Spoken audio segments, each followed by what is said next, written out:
All right, biggest thing with 7 is making sure you get everything over to one side. So if I have x squared, I need to get the 9x over to the other side. So when doing that, I'm going to have negative 9x, and then plus 18 is less than 0.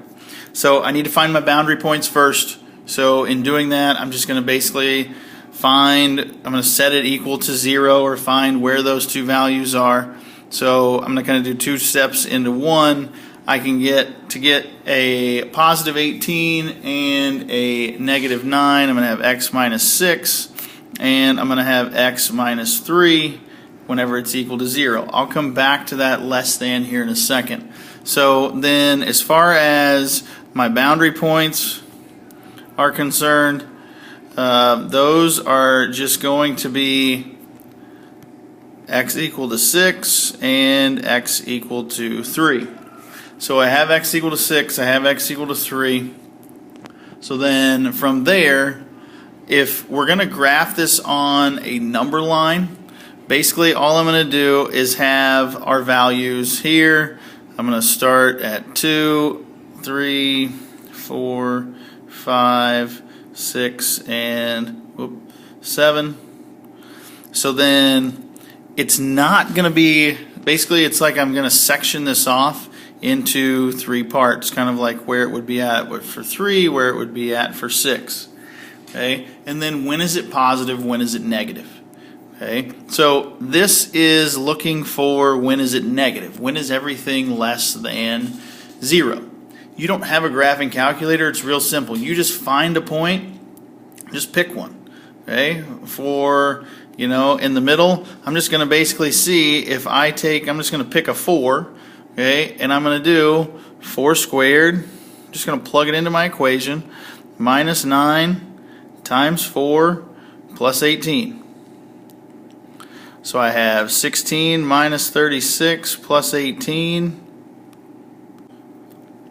So I have 34 minus 36, so it's negative 2, which would be less than 0. Okay, so then what that means is, for right now, okay, it's going to fit in here. Okay, now I still need to see if it's going to go one direction or the other, so I still need to plan for picking my other values. Again, like I said earlier, if you have a graphing calculator, it's going to take a lot of the guesswork out of it. So if I'm going to plug in, I'm going to plug in the 2 and the 7. So whenever I plug in the 7, I'm going to have 7 squared minus 9 times 7,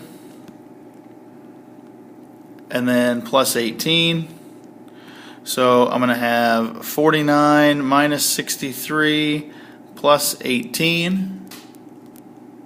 So whenever I do that, I get a positive 4, so it's not negative. So I don't have to worry about that being, so as far as when it's greater than, okay, it's going to be greater than, because it's 4, okay, so it's greater than on the right side. I'm going to do the same thing. I didn't give myself a whole lot of room. I'm going to do the same thing with the 2. I'm going to go 2 squared. I'm going to take 9 times 2, and then plus 18. Well, this one's pretty easy. This one's just 4 minus 18 plus 18, so I get 4 again. So it's positive here, it's negative there, and it's positive here.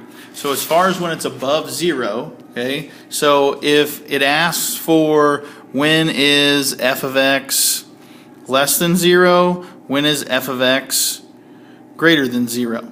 Well, less than is what we started with, so the only time it's less than 0 is when it's negative. So basically from the time it goes from 3 to positive 6, okay, those values are not included because it's not equal to 0. And then when is it greater than? So it's going to be from negative infinity to the 3, and then the union from 6 to positive infinity.